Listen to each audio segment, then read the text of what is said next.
नमस्कार. पोट साफ होत नाही अशी खूप लोकांची तक्रार असते. बेसिकली पोट साफ न होणं म्हणजे काय ते थोडंसं आधी समजून घेऊया.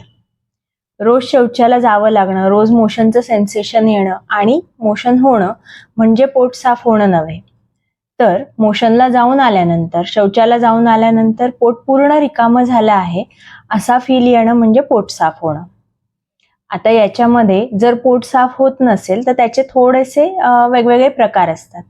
काही लोकांना नॅचरली पटकन सेन्सेशन येत नाही किंवा चहा, कॉफी, गरम पाणी प्यायल्यानंतरच सेन्सेशन येतं किंवा सेन्सेशन नॅचरली येतं पण पोट साफ झाल्याचं फिलिंग येत नाही.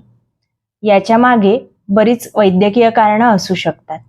त्याचबरोबर पोट साफ न होणं हा त्रास जर आपण बराच काळ अंगावर काढला तर ऍसिडिटी होणं, पित्ताचा त्रास होणं, सारखे तोंडात छाले येणं, अल्सर्स येणं, मूळव्याधीचा त्रास होणं, फिशरचा त्रास होणं आणि असे बरेच छोटे मोठे आजार यातून उद्भवू शकतात.